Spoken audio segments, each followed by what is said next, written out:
अभी हाल ही में जब ईरान का युद्ध शुरू हुआ, उसके कुछ हफ्तों बाद इंटरनेशनल मार्केट में क्रूड ऑयल की कीमत $120 प्रति बैरल के आसपास पहुंच गई थी। उस दौरान पेट्रोल भारत में दिल्ली में पेट्रोल ₹94.77 था और डीज़ल ₹87 के आसपास था। अभी इंटरनेशनल मार्केट में जो क्रूड ऑयल है यानी कच्चा तेल है जिससे डीज़ल पेट्रोल निकलता है, वो ₹72 प्रति डॉलर पे आ गया है। यानी 120 से 72 पे आ गया है। लगभग 40-45% की कमी आ गई है। लेकिन फिर भी उसी दिल्ली में पेट्रोल ₹102 है और डीज़ल ₹95 है। और हमारे यहाँ ये जो माननीय जी हैं, जब $45 भी हुआ पर बैरल इनके कार्यकाल में, अगर आप याद कीजिए तो बिल्कुल, शुरुआत में ही हो गया था। 45 हो गया, 50 हो गया, और मोदी जी कहते थे मोदी का नसीब है, पेट्रोल सस्ता हो गया, लोग क्यों चल रहे हैं। लेकिन उस समय भी देश की जनता का नसीब ठीक नहीं हुआ। देश की जनता को 90, 95, 96 रुपए तेल लेना पड़ रहा था। देखिए क्या दिमाग है कि प्योर पेट्रोल जो ₹100 का था, उस पे इथेनॉल मिला के उसको मार्केट से आउट करके ₹170 वाला पेट्रोल बेचने की भी एक योजना हो सकती है। अभी एक वीडियो मैंने उनका देखा, तो उसमें वो कह रहे हैं कि ये सब झूठ फैलाया जा रहा है, ये लोग गलत लोग हैं जो कह रहे हैं कि इथेनॉल से कोई नुकसान होता है। कोई नुकसान नहीं है। ये देश के हम तो कहते हैं कि 6 महीना रुक जाइए। 35, 40 लाख रुपया के टोयोटा की गाड़ियां, मर्सिडीज करोड़ की, वो नई गाड़ियां जो इथेनॉल मिक्स पेट्रोल को बर्दाश्त ही नहीं कर सकती, वो सड़कों पे खराब हो रही है। अच्छा, अभी सर मैंने जब हिसाब लगाया कि अगर $120 प्रति बैरल का कच्चा तेल खरीद के सरकार ₹102 प्रति लीटर पेट्रोल बेच सकती है, तो अभी जो $72 प्रति बैरल आ गया है कच्चा तेल, इस हिसाब से अगर सरकार चाहे तो ₹100.20 प्रति लीटर पेट्रोल भारतीय जनता को दे सकती है। अगले 1 साल तक कोई पेट्रोल और डीजल की गाड़ी एकदम ना लोग लें, तो किसी भी क्या? कीमत में ना लें। जो हमारी गाड़ी 2015 मॉडल है, हम मान के चल रहे हैं खराब होगा, क्या करें? कर क्या सकते हैं? कहाँ जाइएगा? कौन सुनने वाला है इस देश के अंदर, आप बताइए। करीबन 1 दशक पहले देश में भारतीय जनता पार्टी और उसके पूरे सिस्टम ने एक नारा दिया था कि हर हर मोदी, घर घर मोदी। अब वो घर घर मोदी वाला नारा सच में घर घर पहुंच चुका है और घर घर से परेशानियां सामने आने लगी हैं, घर घर से वीडियो सामने आने लगे हैं। आप सोचेंगे कि किस चीज़ का, तो वो वीडियो है बर्बादी का, कि किस तरीके से लोग आरोप लगा रहे हैं कि सरकार में बैठे लोग अपने बेटों की जेब भरने के लिए पूरे देश की गाड़ी खराब कर रहे हैं। जी हाँ, गाड़ी खराब यानी एथेनॉल ब्लेंडिंग। इसी मुद्दे पर आज हम विस्तृत चर्चा करेंगे वरिष्ठ पत्रकार श्री संजीव पांडे जी से। जानेंगे कि किस तरीके से सरकार देश की जनता की गाड़ी खराब कर रही है कुछ लोगों के फायदे के लिए, और जिस तरीके का दावा किया जा रहा है कि देश को बहुत बड़ा फायदा होने वाला है, उस दावे की हकीकत क्या है। इसके अलावा अभी दुनिया भर में जो कच्चा तेल है उसकी कीमत बहुत गिर चुकी है, मगर फिर भी भारतीय जनता इतनी अमीर है कि भारतीय जनता पार्टी की सरकार उन्हें राहत देना नहीं चाहती। तो बहुत-बहुत स्वागत है सर आपका लोकहित इंडिया पर। क्या कहेंगे आप उस नारे के बारे में कि हर हर मोदी, घर घर मोदी? देखिए, हर हर मोदी, घर घर मोदी, तो ये कोई इथेनॉल से आप इसको मत जोड़िए। जब नोटबंदी हुआ था तब भी हर हर मोदी, घर घर मोदी। आपको याद होगा, लोगों को लाइन में लगा दिया था। जब जीएसटी इस देश में लागू हुआ तो सारे व्यापारियों के लिए हर हर मोदी, घर घर मोदी हो गया था। वो व्यापारियों के लिए हुआ था। आम नागरिक को पता नहीं चला, इनडायरेक्टली उनके घर पे हर हर मोदी, घर घर मोदी हुआ, जो भी वस्तु खरीद रहे थे उस पे। अब उससे बाद जब कोविड का जब संकट आया तो वैक्सीन जब लगा, और अब लोग उस वैक्सीन से जब हार्ट अटैक हो रहा है तब भी हर हर मोदी, घर घर मोदी हो रहा है। जो वैक्सीन सुरक्षा के लिए था अब नजर आने लगा, 35-35 साल के बच्चे हार्ट अटैक से मर रहे हैं। अब तो डॉक्टर खुद बोल रहे हैं जिन्होंने वैक्सीन लगाया था कि उनके हार्ट में भी प्रॉब्लम्स आ रही है। तो देखिए, ये हर हर मोदी, घर घर मोदी जो है वो 2014 के बाद लगातार लोगों को मिल रहा है, खूब टिका के मिल रहा है। अब हाँ, अब ये अंतर है कि उस समय हर हर मोदी, घर घर मोदी जो था उसमें गरीब तबका भी प्रभावित हो रहा था। ये जो इथेनॉल मिक्स पेट्रोल का जो हर हर मोदी, घर घर मोदी, मिडिल क्लास को जबरदस्त चोट मार रहा है, जिनको मोदी में भगवान दिख रहा है। 35, 40 लाख रुपया के टोयोटा की गाड़ियां, मर्सिडीज करोड़ की, वो नई गाड़ियां जो इथेनॉल मिक्स पेट्रोल को बर्दाश्त ही नहीं कर सकती, वो सड़कों पे खराब हो रही है। जब वो अपने उसके पास रिपेयरिंग के लिए जाते हैं, कंपनी के पास, वो कहते हैं जी इसमें तो हम कुछ कर नहीं सकते। जब हमारी गाड़ी में लिखा हुआ है कि प्योर पेट्रोल चाहिए तो आपने इथेनॉल मिक्स पेट्रोल क्यों लिया था। तो देश की जो कई बड़ी कंपनियां हैं उनके गाड़ी और उनकी ऑटो इंडस्ट्री के ऊपर एक संकट आने वाले टाइम में है कि जो गाड़ियां इथेनॉल मिक्स पेट्रोल के तैयार नहीं है वो भारत में कैसे बेचेंगी। एक तो ये हो गया। जो दूसरी जो सबसे बड़ी समस्या है कि आम नागरिक क्या करेंगे। आम नागरिक जो 5 लाख से 10 लाख और 15 लाख के बीच के जो मिडिल क्लास के पास जो गाड़ियां हैं, इस दायरे की जो गाड़ियां हैं, मतलब 5 से 15 लाख के बीच का पेट्रोल की गाड़ियां, अभी डीजल की गाड़ियों का तो कहते हैं कि अभी आने वाला है उनका नंबर, उसमें भी कुछ बायोडीजल के मिक्सिंग की बात चल रही है, उसमें भी इथेनॉल के मिक्सिंग का प्रयोग शुरू हो चुका है। तो वो तो डीजल वालों का नंबर तो थोड़े दिन बाद आएगा। पेट्रोल वालों का नंबर आ चुका है, होंडा सिटी के मालिकों का नंबर आ गया, टोयोटा मारुति सियाज के नंबर आ गया, छोटी छोटी जो मारुति गाड़ियां उनका नंबर आ गया। सब में पेट्रोल में पानी मिक्स हो रहा है, फ्यूल पंप खराब हो रहे हैं, इंजन में प्रॉब्लम आ रही अभी है। सर मैंने लगातार कम से कम 25 से 30 वीडियो देखी जो एथेनॉल मिक्सिंग को लेकर लोग परेशान हैं। जब वो मैकेनिक के पास जाते हैं तो मैकेनिक बाकायदा कार्बोरेटर खोल के दिखा रहे हैं कि किस तरीके से उसमें जंग लग गई है, तमाम तरीके का कचरा भर गया है, वो पूरा बदलना है। और मैकेनिक खुद ही बोल रहा है कि जो मालिक है गाड़ी का, मोटरसाइकिल का, वो बेचारा कह रहा है कि इतना पैसा नहीं हमारे पास, कहाँ से बदलवाएंगे। पेट्रोल पंप पर लोग बाकायदा वो जो होता है तेल भरने वाला, उससे डब्बे में तेल निकाल रहे हैं, उसमें पूरा गन्ने का जूस निकल रहा है। कई वीडियो ऐसी है जिसमें लोग कह रहे हैं कि हमें रूह अफ़ज़ा का घोल दिया जा रहा है, गाड़ी बंद हो जा रही है ये पेट्रोल डलवाने के बाद। और बिहार के एक फेमस यूट्यूबर है, उनका एक वीडियो खूब वायरल हो रहा है कि टोयोटा की 40 लाख की गाड़ी लिया उन्होंने, हाई क्रॉस, बहुत अच्छी गाड़ी होती है उनके अनुसार, वो भी उसका इंजन खराब हो गया, उसमें कुछ गड़बड़ी आ गई। इसके अलावा एक वीडियो और सामने मैंने देखा, मर्सिडीज जिसकी कीमत शायद करोड़ों में होगी, वो गाड़ी भी बहुत कम चली है, 8-10 हज़ार के आसपास चली है, वो गाड़ी भी इंजन उसका खराब हो गया। तो जब अब जैसे कि आपने सही कहा कि जो 10 से 15 लाख, 5 लाख की गाड़ियाँ, उनका भी नंबर आ चुका है, और जो करोड़ों की गाड़ियों से चलने वाले थे, यानी मिडिल क्लास का लोअर हो, मिडिल क्लास हो चाहे अपर हो, ये सब एक साथ लपेटे में आ गए हैं।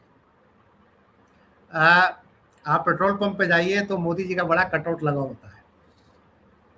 पिछले 15 साल में वो कटआउट खूब लगा, हर जगह हर पेट्रोल पंप पे होता है। हाँ, और लोग धन्यवाद और थैंक यू मोदी जी करते हुए निकलते हैं, कोई ना कोई इसमें प्रचार होता है। अब मुझे ये नहीं पता कि अभी थैंक यू मोदी जी करते हुए पेट्रोल पंप से निकल रहे हैं कि नहीं निकल रहे हैं। नहीं, उस देखिए तरह की इस देश के मिडिल क्लास के साथ ये होना तय है, क्योंकि ये इस देश का मिडिल क्लास बहुत अपॉर्चुनिस्ट मिडिल क्लास है। उसको जब कुछ फ्री में मिलता है तो नाचता है, और जब कुछ संकट आता है तो रोता है। वो कभी भी कंट्री के फ्यूचर के बारे में नहीं सोचता वोट देते हुए। ये वही मिडिल क्लास था जब कोविड आया था तो थाली पीट पीट के कोरोना के वायरस को भगा रहा था। तो अब इथेनॉल से वो गाड़ी भी चला ले, गोबर से वो तमाम प्रयोग कर ही रहे थे, नाले के गैस से चाय बना ही रहे थे, वो मिडिल क्लास ही था। तो मेरा मानना है कि मिडिल क्लास को अब ये समझ में आ जाएगा। उन्होंने बहुत ही तगड़ी शेर की सवारी करी है, और ऐसी शेर की सवारी करी है कि इनको चड्डी बनियान में ही रहना पड़ेगा। आप भी मिडिल क्लास का मजा ले रहे हैं। हाँ, नहीं, मैं तो आप हैरान हूँ। अभी भी कई लोगों से बात करता हूँ जब इस पे संदर्भ पे, तो हाँ जी क्या करें, संकट तो आ रहा है। फिर 4 जगह फोन करके पूछेंगे भी। एक हमारे मित्र थे, उनको मैंने वीडियो भेजा 2-4, तो उन्होंने किसी पेट्रोल पंप वाले अपने मालिक के दोस्त को फोन किया, उनसे पूछा कि क्या संकट है, सही है? कहता संकट एकदम सही है, जो आप वीडियो देख रहे हैं एकदम सही देख रहे हैं। 20% जो इथेनॉल मिला हुआ है वो आपके हाई क्रॉस, उनके पास भी 2-3 हाई क्रॉस है, एक नहीं है 2-3 है, 30-40 लाख की जो रेंज में आती है। फिर उन्होंने कहा कि इसका उपाय क्या है। भाजपा के कट्टर समर्थक हैं, पिछले 20 साल से भाजपा को वोट दे रहे हैं। तो कहा जी इसका एक ही उपाय है कि एक प्योर पेट्रोल आता है सम 100 करके। उसने कहा कि वो हाई स्पीड पेट्रोल ले ले, कहता ना उसमें भी कुछ नहीं है, उसमें भी 20% इथेनॉल मिला हुआ है। वो तो हम लोग बेवकूफ बनाते हैं, पिछले 5 साल से लोगों को बेवकूफ पेट्रोलियम कंपनियां बना रही हैं, उसमें कुछ अलग से केमिकल डाल के कुछ नहीं बढ़ता, माइलेज सेम ही आता है, लेकिन लोगों को बेवकूफ बनाया जाता है। 8 रुपए महंगा पेट्रोल बना के पेट्रोलियम कंपनियों ने उससे अरबों रुपए कमाया हाई स्पीड के नाम पे।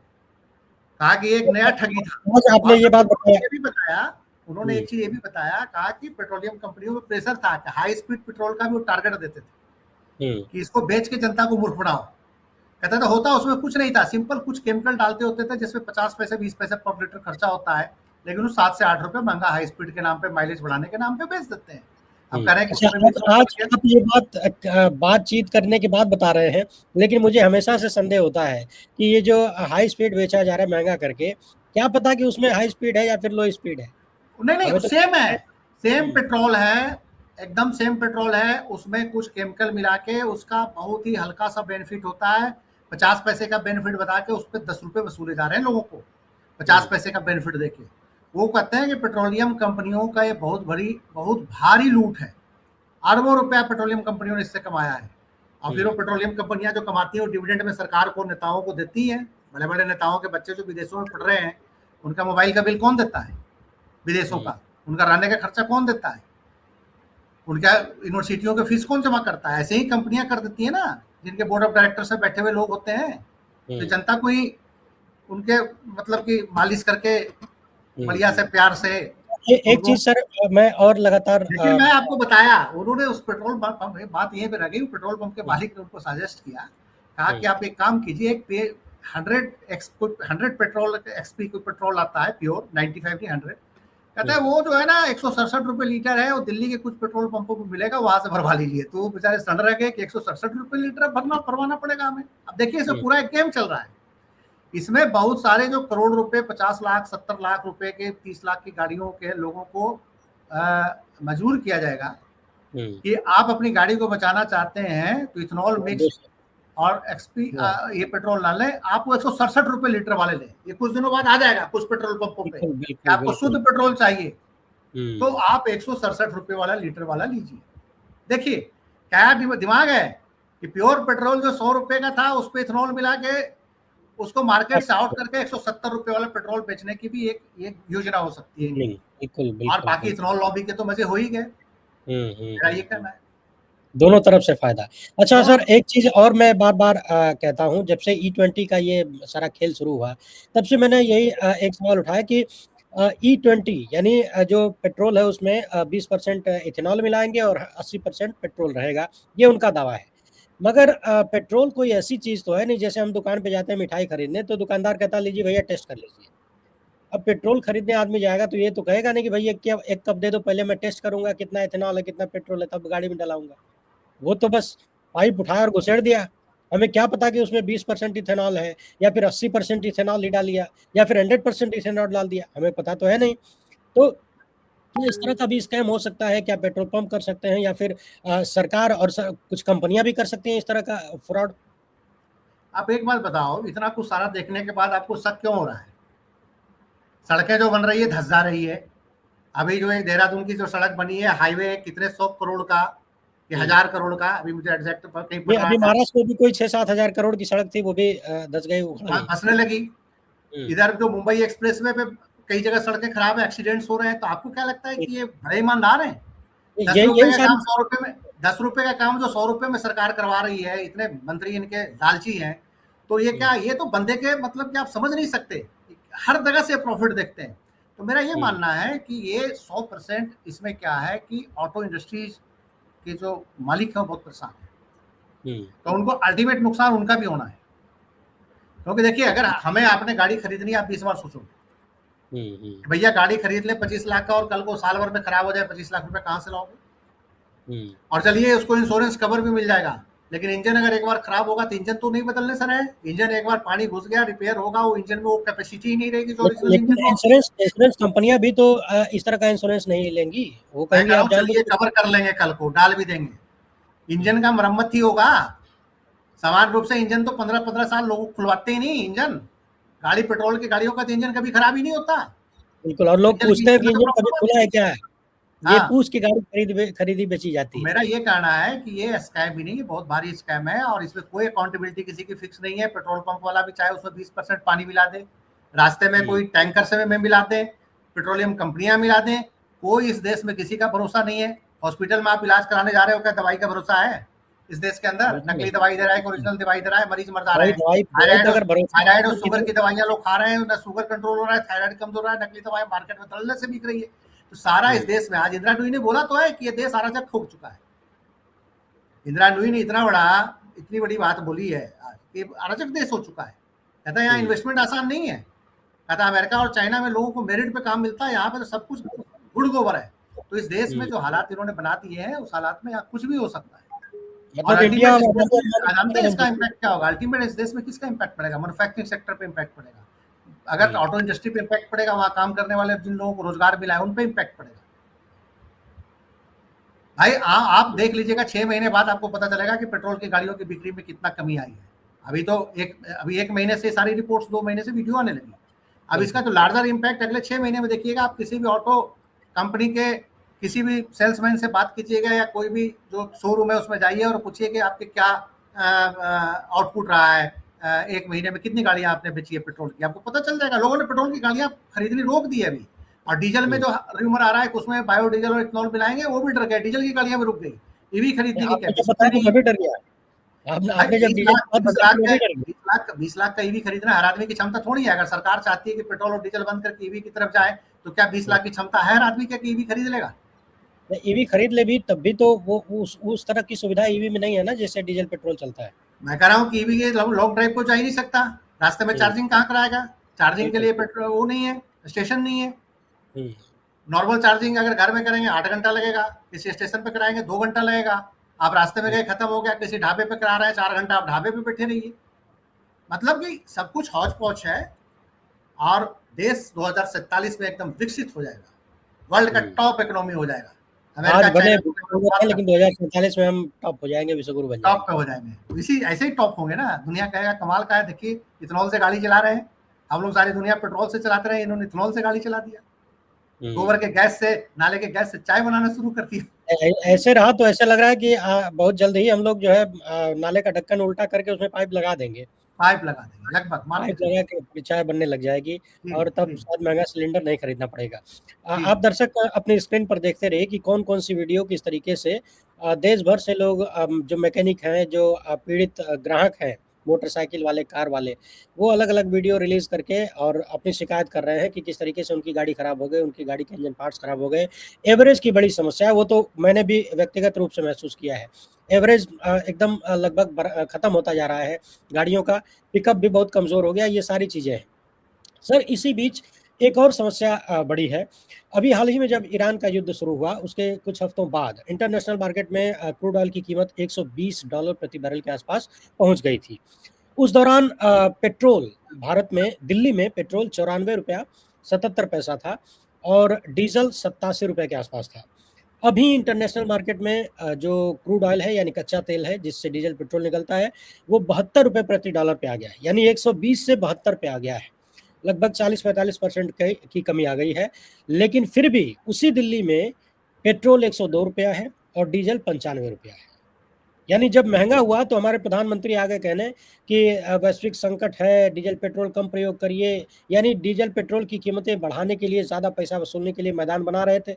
और अब जब लगभग 1 हफ्ते 10 दिन से इस तरह से आए दिन क्रूड ऑयल की कीमत घट रही है, तब हुजूर मिस्टर इंडिया बन गए हैं। इस लूट पर क्या कहेंगे आप?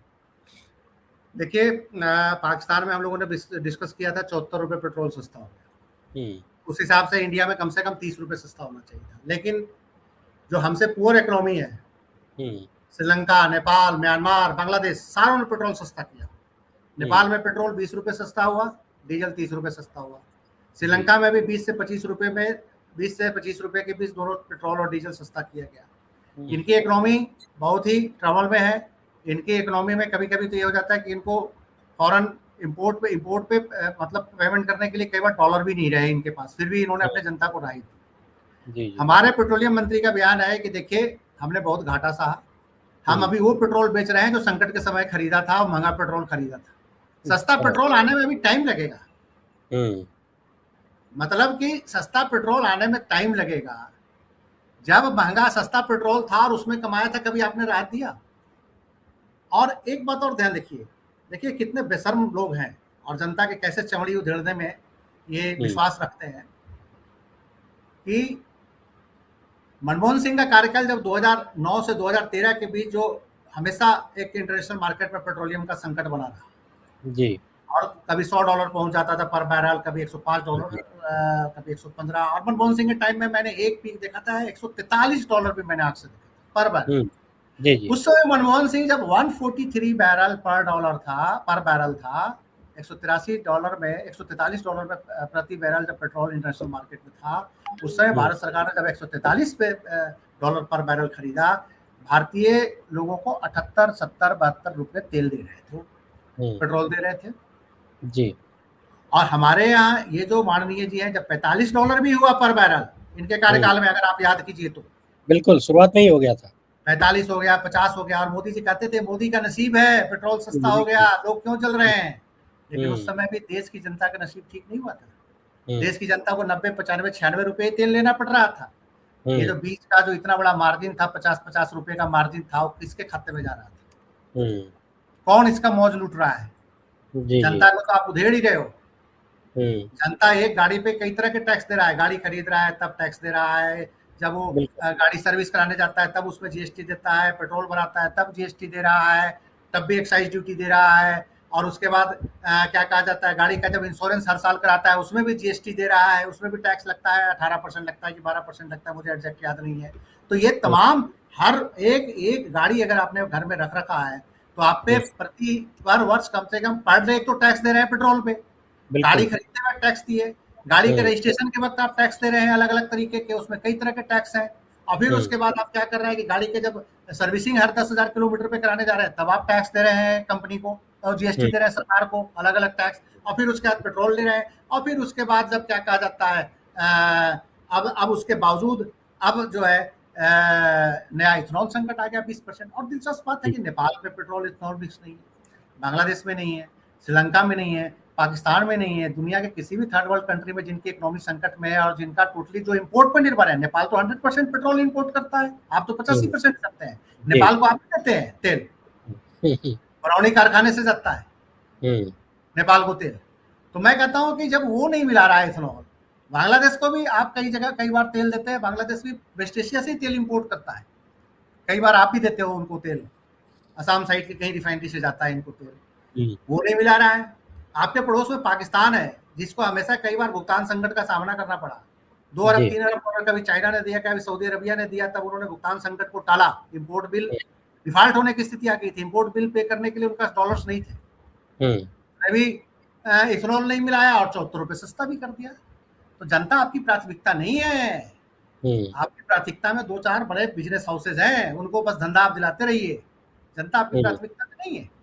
अच्छा, अभी सर मैंने जब हिसाब लगाया कि अगर $120 प्रति बैरल का कच्चा तेल खरीद के सरकार $102 प्रति लीटर पेट्रोल बेच सकती है, तो अभी जो $72 प्रति बैरल आ गया है कच्चा तेल, इस हिसाब से अगर सरकार चाहे तो ₹61.20 प्रति लीटर पेट्रोल भारतीय जनता को दे सकती है, यानी 61 रुपए। इसका 61 रुपए का अगर पेट्रोल देंगे, इसको इकोनॉमी को बहुत बूम मिलेगा, लोग चीजें सस्ती होंगी, ट्रांसपोर्टेशन कॉस्ट कम होगा, और उसके बाद क्या होता है कि उससे जब प्रोडक्शन बढ़ता है और उसका फिर क्या कहा जाता है, उसकी खपत जब बढ़ती है तो ऑटोमेटिक है कि जब मार्केट में सर्कुलेशन आता है, पैसे आते हैं, इकोनॉमी को बूम मिलता है। इस हालत से तो इकोनॉमी आपकी स्लो हो जाएगी। और एक चीज और देखिए ना, आप किस बात का बार बार रोना रो रहे हैं कि हमको इंपोर्ट बिल बढ़ गया। पिछले 3 साल में कितने का आपने पेट्रोलियम आयात किया है? 110 अरब डॉलर। अगर 2023, 24, 25, 26 का अगर आप डाटा उठा लेंगे तो टोटल जो पेट्रोलियम और इसका इंपोर्ट बिल है कितना है? 110 अरब डॉलर से 130 अरब डॉलर, 140 अरब डॉलर के बीच फंसता है, मामला आता है।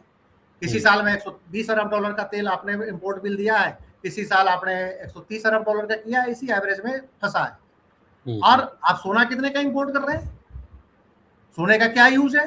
सोना लोग घर में लेके बैठे होते हैं, इकोनॉमी में उसका कोई बहुत यूज तो होता नहीं है, एक इन्वेस्टमेंट माना जाता है कि 20 साल बाद संकट में काम आएगा। इकोनॉमी, रनिंग इकोनॉमी में सोने का तो कोई रोल नहीं होता। इस साल आपने 78 अरब डॉलर का सोना पिछले साल इंपोर्ट किया, पिछले फाइनेंशियल ईयर में 78 अरब डॉलर का, जिसका कोई यूज नहीं है। आप तो कहिएगा सोना में मिलावटी बेचो भाई, बहुत इंपोर्ट बिल आ रहा है। फिर उसके बाद देखिए, उससे पहले आपने 60 या 55 अरब डॉलर का सोना इंपोर्ट किया था, उसके पिछले साल 45 अरब डॉलर का सोना इंपोर्ट किया था। आप जो है, आप बहुत सारी चीजों कहोगे कि जी जो हम लोग जो खाद और उर्वरक का जो इंपोर्ट कर रहे हैं, फर्टिलाइजर के इंपोर्ट कर रहे हैं, उसमें भी 12 से 15 अरब डॉलर का सलाना लगता है। तो क्या देश के किसानों को आप उर्वरक नहीं दोगे? और उर्वरक नहीं दोगे, प्रोडक्शन घट जाएगा तो आपके देश में भूखे मरने की स्थिति आ जाएगी। फिर आप क्या करोगे? आप अनाज बाहर से इंपोर्ट करोगे। तो इसका मतलब आप विदेशी ताकतों से मिले हुए हो, आप दूसरे देश के किसानों को फायदा देकर अपने देश के बिल्कुल, किसानों को मैं मार मैं रहे मैं सर आपसे यही पूछना चाहता था कि भारत के तमाम सेक्टर को आप देख लीजिए, डिफेंस को देख लीजिए, खेती किसानी को देख लीजिए, शिक्षा को देख लीजिए और विदेशी सुरक्षा को देख लीजिए, अंतर्राष्ट्रीय बॉर्डर देख लीजिए, सारी चीज़ों में अभी पेट्रोल वाला मामला देख लीजिए, स्वास्थ्य को देख लीजिए, हर एक सेक्टर को ऐसा लग रहा है कि कोई सुपारी लेके बर्बाद कर रहा हो, सुपारी हो। लेके, कोरोना को कमज़ोर हाँ, करने की बात देख लीजिए। ये देखिए, हमारे लोग हर तरह से कंप्रोमाइज्ड, इनको हमारे लीडरशिप को, हमारे ब्यूरोक्रेसी को पैसा चाहिए, उनको देश की चिंता ही नहीं है। हुँ, उनके बच्चों का हित हो जाए, उनके बच्चों के विदेशों में कारोबार हो जाए, वो धंधा करें, विदेश में वो पढ़ लें। किसी भी हुँ, बीजेपी के नेता का बताइए जो विदेश से ना पढ़ रहा हो, बड़ा नेता। यहाँ के लोगों को कहते हैं कि संस्कृत पढ़ो, यहाँ के लोगों को कहते हैं कि हिस्ट्री में ये चीज़ ना पढ़ो, फ्रेंच हुँ, क्रांति, रशियन रेवोल्यूशन ना पढ़ो। हाँ, अपने बच्चों हुँ, को तो विदेश में भेज कर रशियन रेवोल्यूशन भी पढ़ा रहे हैं, फ्रेंच रेवोल्यूशन भी पढ़ा रहे हैं, वहाँ तो पढ़ना पड़ेगा। तो भारत हुँ, के 90% आबादी को ये तार्किक और बौद्धिकता से खत्म करना चाहते हैं। हुँ, ये कंप्रोमाइज लोग हैं, ये अंग्रेजों से गए गुजरे लोग हैं। अंग्रेजों ने तो विदेशी शिक्षा ला के इस देश का भला कर दिया था। ये टोटल चीजों को खत्म करके, सारा कुछ खत्म करके कहेंगे गणेश जी सर्जरी करते थे, इस तरह की बातें करेंगे कभी कभी ये। हम कहते थे ठीक है, उस जमाने में सुश्रुत और हमारे जैसे लोग तमाम मतलब आयुर्वेद के बहुत अच्छा शास्त्र है हमारे यहाँ इस देश के अंदर। हुँ। आयुर्वेद अपने आप में एक बहुत अच्छी विद्या है और उससे नहीं, भी लोग सवाल ठीक तो होते ये हैं। है कि अगर अगर उन्हीं से आप सर्जरी करना सीख के और करना चाहते हैं, तो करिए फिर अपना इलाज विदेश में जाके क्यों अपना कराते हैं? अपना इलाज, ये अपना इलाज तो एम्स में करवा देते हैं ना, नेहरू जी वाले में, और सीधा अमेरिका भाग जाते हैं अगर ज्यादा हुँ, बीमार हो गया तो। अमेरिका भाग जाएंगे, लंदन भाग जाएंगे इलाज कराने के लिए। तब वो बिहार के मुख्यमंत्री लंदन 2 बार इलाज कराने गए थे, खबरें आई तो थी। सबसे बड़े हुँ, समाजवादी नेता अटल जी किडनी का इलाज कराने अमेरिका नहीं गए थे, सरकारी खर्चा पे राजीव गांधी ने डाल नहीं दिया था उनको किसी डेलीगेशन में। हुँ, वो भी सरकारी खर्चों पे जाएंगे कि राजीव गांधी ने कहा भैया कहाँ से पैसे लाएंगे, इनको किसी डेलीगेशन में डालो, इनका इलाज होगा। हुँ, तो ये तो इस देश के नेताओं का हालत है। खुद सब कुछ मुफ्त में पालते हैं, बच्चों की पढ़ाई भी विदेशों में मुफ्त में पालते हैं, साथ में वहाँ के बड़े बड़े लोगों के साथ साठ गांठ करके भारत के हितों को नुकसान पहुंचा के अपने बच्चों का बिजनेस खड़ा करवाते हैं। भाई आ तो रहा है कि भारत सरकार के जो कुछ इंपॉर्टेंट मंत्रालय के जो मंत्री हैं उनके बच्चे विदेशों में क्या कर रहे हैं, हुँ, कहाँ से कौन सा लोन मिल रहा है, कौन सा काम कर रहा है। मैं नाम नहीं लेना चाहूंगा, लेकिन 2-3 मंत्रियों का खूब नाम आया है कि उनके बच्चे कौन सा धंधा कर रहे हैं, कहाँ से उनको कौन सा कारपोरेट कितने करोड़ डॉलर का लोन दिया जा रहा है, क्यों दिया जा रहा है। अब भारत में इंपॉर्टेंट मंत्रालय लिए बैठे हुए हैं और वो मंत्रालयों में विदेशी शक्तियों का वो क्या इंटरेस्ट नहीं साध रहे हैं। बिल्कुल इस देश कोई की नहीं। बहुत बड़ी समस्या है। हुँ, हुँ, हुँ, हुँ। तो ये सर अब कितना चौंकाने वाला आंकड़ा है कि सरकार अभी ₹61 प्रति लीटर पेट्रोल हमें दे सकती है, लेकिन दिया जा रहा है 100 के पार और उसमें भी मिलावट करके। हमारा चौतरफा नुकसान देश की जनता का।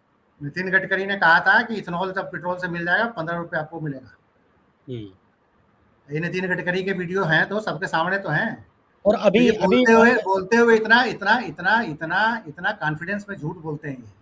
हुँ, इतना, और इस देश की जनता मिडिल क्लास तो थाली ताली पीटने वाले भी आपको पता ही है कैसे हैं। बिल्कुल। वो झूठ को सोचते हैं। हुँ। अभी एक वीडियो मैंने उनका देखा तो उसमें वो कह हाँ, रहे हैं कि हम्म। ये सब झूठ फैलाया जा रहा है, ये लोग गलत लोग हैं जो कह रहे हैं कि इथेनॉल से कोई नुकसान होता है, कोई नुकसान नहीं है, ये देश के लिए। हम तो कहते हैं कि 6 महीना रुक जाइए, हुँ, 6 मंथ रुक जाइए, सारा कुछ सामने आ जाएगा। झूठ फैला हम रहे होंगे, आप रहे होंगे, वीडियो झूठ बन रहे हैं, लेकिन जब गाड़ियां खराब उड़ा के कंपनियों में जाएगी उसका तो रिकॉर्ड आएगा ना। हुँ, वो तो कंपनियां जारी करेंगे कि इतने हमने सर्विस किया और इस सर्विस में ये प्रॉब्लम आई। वो तो कंप्यूटराइज होगा, वो तो कहीं डाटा जाएगा, वो डाटा एनालिसिस तो होगा ना। आपके पास जी, हुंडई की गाड़ी है और 20 गाड़ियां हुंडई के शोरूम में अगर सर्विस सेंटर पे गई है, हुंडई के सर्विस सेंटर पे, और उसमें 20 में अगर इथेनॉल बेस्ड कोई प्रॉब्लम आई है, तो वो जो ठीक करने वाली जो कंपनियों को तो ग्राहक से बोलेगी ना कि आपकी गाड़ी में ये प्रॉब्लम है भाई, इतना पैसा खर्च आएगा। वो तो हुँ, रिकॉर्ड में देगा, बिल्कुल। आ जाएगा डाटा, डाटा एनालिसिस हो जाएगा, अगले 6 महीने में डाटा एनालिसिस हो जाएगा। वो डाटा कैसे छुपा लेकिन लेंगे। लेकिन लेकिन सर वो अगले 6 महीने में जब सब कुछ वही कहा जाता है कि कहाँ बरसात जब कृषि सुखानी, जब सारी गाड़ियाँ बर्बाद ही हो जाएँगी, देश देखिए, की गति रुक जो जाएगी। बर्बाद होना है वो तो होना है, उसके लिए तो तैयार रहिए। हुँ, लेकिन एक बचाव है, अगले 1 साल तक कोई पेट्रोल और डीजल की गाड़ी एकदम ना लोग लें, तो किसी लेंगे भी क्या? कीमत पे ना लें। जो हमारी गाड़ी 2015 मॉडल है, हम मान के चल रहे हैं खराब होगा, क्या करें, हुँ, कर क्या सकते हैं, कहाँ जाइएगा, कौन सुनने वाला है इस देश के अंदर, आपको बताइए। सवाल ये है कि अब तो मान के चलिए कोई गाड़ी खराब होनी है, नियति है। जैसे इस देश में बीमार पड़ने के बाद आदमी कहता है कि भैया क्या करें, सब कुछ जगह इलाज करा लिए है, अब भगवान बचावेगा तो बचावेगा, बस वो चला जाता है। तो वैसे ही मान के चलिए कि आपकी गाड़ी का ये संकट आएगा आएगा, और गाड़ी का ये और संकट भगवान ही आएगा। बचा सकते आप आगे का बचाव ये कीजिए कि अभी हैं। फिलहाल जब तक इनकी पॉलिसी क्लियर नहीं होती, अगर कोई स्पष्ट नीति नहीं आती, तब तक आप पेट्रोल और डीजल की गाड़ियां एकदम नहीं, कोई भी जनता ना खरीदे। मतलब मैं कहता हूँ कि ये लोगों को समझाया जाना चाहिए कि फिलहाल आप ऑटो इंडस्ट्री की तरफ आंख उठा के देखिए नहीं, पैसे को बचा के रखिए। कहीं ऐसा ना हो कि 15 लाख 20 लाख जैसे वो बिहार का यूट्यूबर दिखा रहा है अपने आप को कि 45 लाख 40 लाख की गाड़ी ली और वहां रो पिट रहा है, अपने यूट्यूब पे बोल रहा है कि देखिए किस ढंग से हमारी गाड़ी का बेड़ा गर्क हो गया। तो मान के चलिए कि उस देश में दिल्ली, हो सकता है कि दिल्ली और बाकी आसपास में थोड़े सा पेट्रोल 20% इथेनॉल मिले, बहुत जगह तो ये होगा गांव देहात में कि 50% इथेनॉल पानी मिला मिला के पेट्रोल पंप वाले प्रॉफिट में बेचेंगे और गाड़ियों का बेड़ा गर्क हो जाएगा, क्योंकि यहाँ पे क्वालिटी कंट्रोल नाम की कोई चीज इस देश के अंदर नहीं है। बिल्कुल नहीं, जब खाने पीने वाली चीजों में नहीं है, दवाइयों में नहीं नहीं है, तो नहीं, आप समझ रहे हो, सरकार ने तो खुली मौका दे दिया ना 20% इथेनॉल। अब 20% में 10% पानी मिला देंगे, 10% क्या मिला देंगे, वो किसको इसकी गारंटी है। हम्म, अभी तो जींद, हरियाणा में कहीं खबर देख रहा था, जींद के एक पेट्रोल पंप पे वहां से कम एक दिन में 3-4 गाड़ी, जितनी गाड़ियां निकली सबके इंजन में प्रॉब्लम आ गई। बाकायदा शहर में प्रचार किया गया कि इस पेट्रोल पंप से न लेना, इसमें पेट्रोल मिलावटी मिल रहा है। वो इथेनॉल के बहाने उसमें कुछ और मिलाया जा रहा था। लेकिन यानी 20% वो भी इथेनॉल पे आपदा भी में, बीस पेट्रोल पंप परसेंट वाले भी इथेनॉल आपदा पे में भी समझ रहे गाड़ियां हैं। 20% इथेनॉल पे भी गाड़ियों का माइलेज कम हो गया, हम्म, इंजन में आवाज आने लगी है, सच्चाई है। उसका लॉन्ग इम्पैक्ट अगले 6 महीने में दिखेगा। तो जब तक हम्म, कोई ऑटो से रिलेटेड, ऑटो इंडस्ट्री से रिलेटेड कोई स्पष्ट पॉलिसी गवर्नमेंट की आती नहीं है, कम से कम इस देश के नागरिक अगर वो समझदार हैं तो हम्म, गाड़ी ना खरीदें, टैक्सी पे सफर कर लें। हम्म, गाड़ी खरीद के शोरूम में फोटो खिंचा के फेसबुक पे न डालें। अभी हो हम्म, सकता है कि 10 दिन बाद फिर फेसबुक पे उनको डालना पड़ेगा कि मेरी गाड़ी का इंजन खराब हो गया इथेनॉल मिक्स। बिल्कुल, तो वो हम्म, नौबत ना आने दें, घर का हम्म। पैसा घर में रखे, अभी वेट करें, मेरा ये अपील है। तो कुल मिलाकर बात ये समझ में आ रही है कि बर्बादी आनी है और वो आ चुकी है, उसको अब रोका नहीं जा सकता। रोका नहीं जा सकता, रोका ये नहीं नहीं जा रोका सकता। जा सकता क्योंकि बशर्ते जो रोका जा सकता है, वो रोका हम्म, जा सकता है कि सरकार अभी भी तुरंत इसको E20 को खत्म करे, E10 को भी खत्म करे। हम्म, 2 साल 3 साल का समय दे कि जो नई गाड़ियां आएगी उस पर लागू होगा। हम्म, पुरानी गाड़ियों के लिए आप ऑप्शन दीजिए, ब्राजील में भी ऑप्शन है। हम्म। और E10 लेना है कि प्योर दोनों पेट्रोल लेना है, बिल्कुल, दोनों मिलना E10 लेना चाहिए। है, E20 लेना है, E85 लेना है। ब्राजील में पेट्रोल पंपों पे 10 तरह के ऑप्शन होते हैं। हम्म, अलग अलग गाड़ियों का अलग चीज होता है। अब ब्राजील का नकल कर रहे हैं, आपने जनता को टाइम क्या दिया, जनता से राय ली। इस तरह के पॉलिसी डिसीजन में दुनिया के तमाम देशों में जनता से राय ली जाती है। जनता से कोई राय गडकरी ने ली या ये पुरी ने ली, इन दोनों ने, जिनके अपना कारोबार का शिकायत, जिन पे आरोप लग रहे हैं कि तमाम कारोबार है इनके। बिल्कुल, आरोप तो यही लग रहा है कि अपने बेटे का धंधा चमकाने के लिए, उसकी जेब भरने के लिए देश जनता के हित का कोई भी फैसला लेने से पहले अगर आप कह रहे हैं कि आपका हित है, जनता की राय ली जाती है, हम्म, ओपन राय ली जाती है। चाहे वो ये काम पार्लियामेंट में कोई सरकार बिल पास नहीं कर रहे हैं, कर चाहे कोई पॉलिसी डिसीजन ले रहे हैं। लेकिन हम्म, क्या इथेनॉल मिलाने वाले में जनता से राय ली गई, या किसी वैज्ञानिक साइंटिस्टों से कोई राय ली गई? किसी साइंटिस्ट ने ये बताया कि नहीं सेफ है? अब तो बात आ रही हो है कि किसी सकता है, साइंटिस्ट ने नहीं बताया कि हो सेफ है। सकता है, इन्हें लगता हो हम तो खुद ही साइंटिस्ट हैं, नाले की गैस से चाय बना लेते हैं, जनता हाँ क्या जाने। हाँ, वो तो फिर ही गडकरी जी एकदम कहते हैं कि अमेरिका के बराबर वो सड़क कर देंगे। जी, और अमेरिका में पिछले जो एक दिनों सड़क बनता है, हाँ, अमेरिका में एक बार जो सड़क बनता है 50 साल तक उसकी रिपेयरिंग की जरूरत नहीं पड़ती, इससे आधे कीमत में बन जाती है। हम्म। पिछले ये जो दिनों दो, जब रिपोर्ट आई थी कि 1 लीटर इथेनॉल बनाने में 3,000 से लेकर 10,000 लीटर पानी खर्च होता है, बर्बाद होता है। ये सवाल जब इनके सामने रखा गया तो कहते हैं कि अरे नहीं, इस तरह की बात करने वाले देशद्रोही हैं। देखिए मैं कह रहा हूं कि भाई साहब प्रॉफिटियर्स इस तरह की बात करेगा, अब आपने चुना ही प्रॉफिटियर्स का है तो क्या कीजिएगा। हम्म, वो तो आप कुछ भी बोलिएगा, जायज बात, तो आपको देशद्रोही साबित कर देंगे। खुद ये पाकिस्तान से बात करेंगे, देशद्रोही नहीं है। अगर कोई हम्म, नॉर्मल आदमी कहेगा पाकिस्तान से रिलेशन ठीक करो, तो कहेंगे पाकिस्तानी है। बिल्कुल, बीजेपी आरएसएस के लोग गुपचुप तरीके से पाकिस्तान से मीटिंग कर रहे हैं। मैं वही कह रहा हूँ कि ये तो आप भी कोई भी तार्किक बात करेंगे तो आपको वो तो कहेंगे कि ये देशद्रोही है। कुल मिलाकर एक बात तय है कि अमृतकाल में बर्बादी आनी है, कोई इसे रोक नहीं सकता। जो रोकने वाले हैं वो खुद ही बर्बादी ला रहे हैं और पूरा सिस्टम ही भारत की बर्बादी के लिए काम करता हुआ दिख रहा है। पूरी व्यवस्था उसी तरफ बढ़ रही है। बहुत बहुत धन्यवाद सर, आपने पेट्रोल के मामले पर आम जनता की बात को, उनकी चिंताओं को सामने रखा। बहुत बहुत धन्यवाद हमसे जुड़ने के लिए।